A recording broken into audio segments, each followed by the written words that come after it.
All right, in this video, we're going to talk about painting ceilings. We've all seen ceilings where we get those unsightly lines and all the crossovers. So I'm going to show you exactly how to eliminate those things and have a seamless ceiling every time.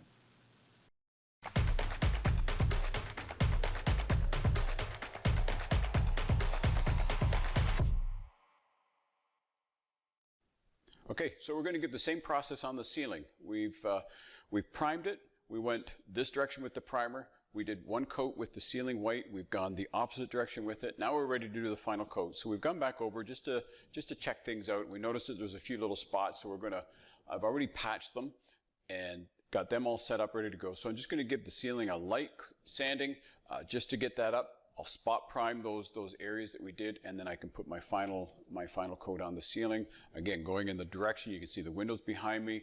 So when the sun goes down, we know there's going to be some natural light coming in this way, so we want to have the grain going the direction of the light. So we'll put our last one on in that same direction. So that's all I'm going to do. Just give everything a light sand right now, and then get set up to start painting, because we're pretty much ready to go. And you can notice that it makes it a little easier. You can see all the little spots. If you really zoomed in, you can see the spots because they're a little bit pinkish. So it makes it easier to locate them after it's dry. Could you imagine if we didn't circle it with a pencil and use pink, to go back over, it'd be really challenging to find all those areas. So highlighting it with a little bit of chalk or a pencil line or something to indicate where it is a lot easier.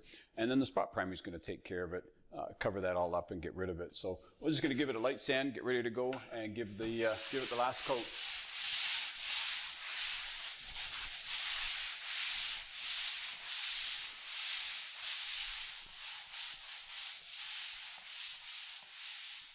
Okay, so gave everything a light sand, went over top of all our patches.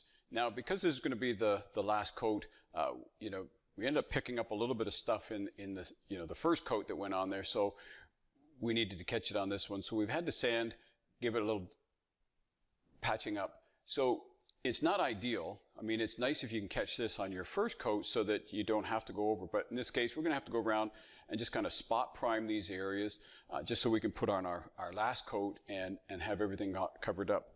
And so I use the same. It's nice because we're in a basement. It's 7 feet high, so it's easy to reach. But I use the same approach as what I do on the walls. I don't want to just stroke on the brush from side to side, because we'll see those lines when it's done. So I use the same effect as what I do on the walls. Is just go around and you can get the paint on there, but then just finish it off with a little bit of stipple, because then it adds the texture so that when that dries, that's all going to disappear, and then when I roll over top of it with my finish coat, then everything is hidden. So I'm just going to go around, get this thing all spot primed, set up, ready to go, so that we can get the last coat on the wall or on the ceilings.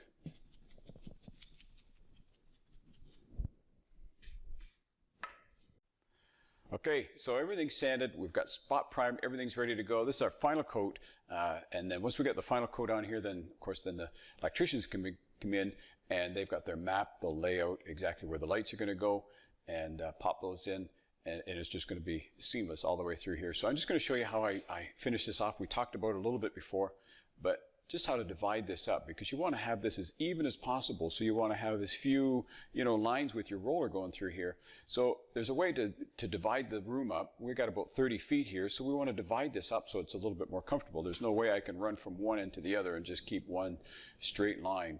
So it's easy. We'll just divide it up. We'll just come out, about 6-8 feet, and I'll go across the room, and then what I'm going to do is I'll turn around, I'll go 6-8 feet the other way, and then come into it, and where that overlap is, because I'm going one direction on one swipe and then the other direction on the other swipe, where that overlap is, that'll disappear. There won't be a line in there because I won't be starting into it. So it just blends in. So I'll show you how we do that, because you can use that application on tall walls and ceilings. It works great. You want to have a little bit longer of a roller handle on this, just to save your neck and your back. I like these extension poles because I can go from 6 feet to 12 feet with them, so they're really handy. And you want something a little bit longer so you're not having to stretch up over your head as much. So just going to load up the tray.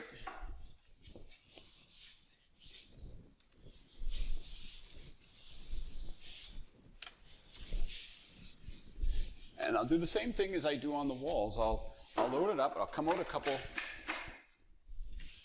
times, and then go back and level it out. So I'm coming out about 6 feet.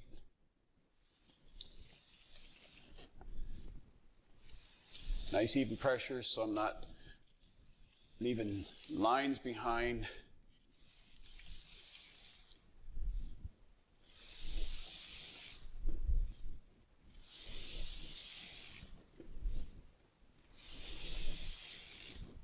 Especially over the window, you want to make sure you get those nice and even there, because the light is going to pick that up for sure. So now we've got that drawn out nice and level. I do see one I don't like, so I'm just going to touch it up quick before it sets up. So again, this paint sets up really quickly. And then we'll just move across.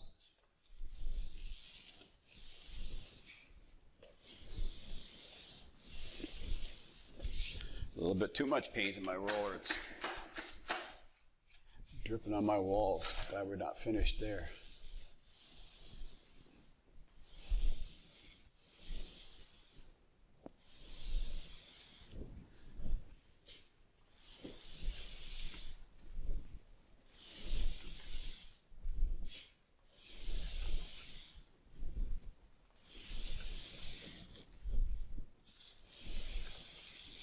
A little bit of junk in there, so I'll just get that guy out of there.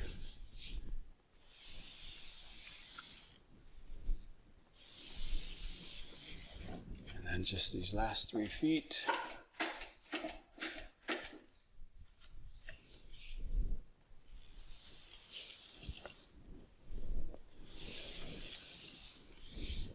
Again, nice long rolls, keep it straight. You don't want it zigzagging because you don't want lines showing up in a zigzag fashion.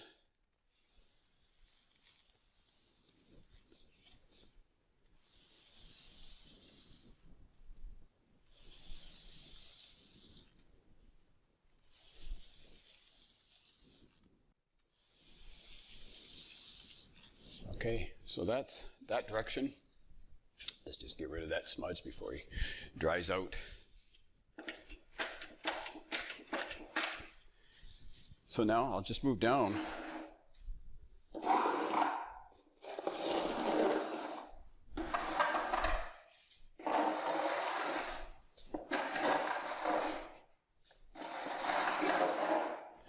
Move down this way, you know, about 6-8 feet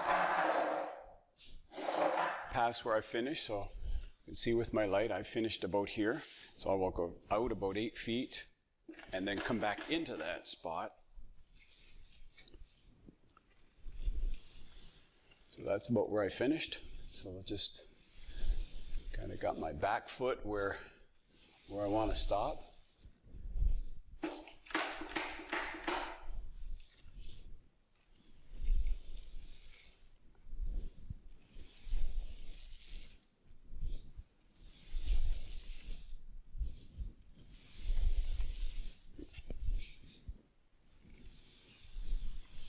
And then when I get back, as I level it out, when you get back to where you finished the other spot, coming in the other way, you just kind of lift up a little bit, not abruptly, but just let up on the pressure a little bit so that you don't have any lines or anything there.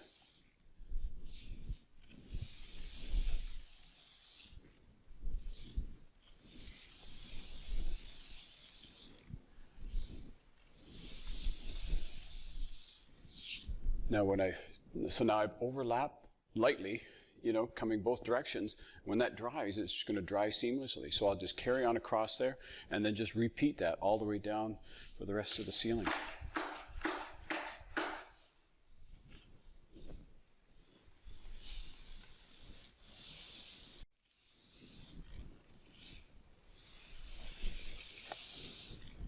It's nice when you got the light in your going the right direction with you, so it goes across the ceiling.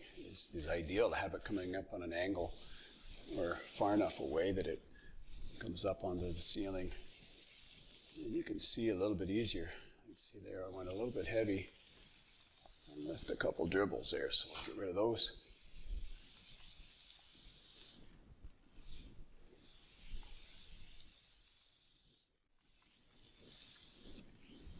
And there you have it. So then I'll do the same thing. I'll just go down another 6-8 feet, roll into that. So my overlap is always working, you know, working with each other. And that's how you will overlap everything and just run everything down for a long ceiling, long wall, and things will be seamless when it's done. So remember, keeping the roller wet, not too wet, but wet enough so that you don't get dry edges as you're going across. And then always just kind of feathering in between when you do your overlap, so that you don't get straight lines, you know, where they cut off. And that's how you'll eliminate as many lines as possible, so that when we get the natural light coming in here, it's just going to be a nice seamless ceiling. All right, so that's the way to do it, and keep it rolling along, and then we'll show you when this is all done, once the pot lights are in, just exactly what it's going to look like when it's done.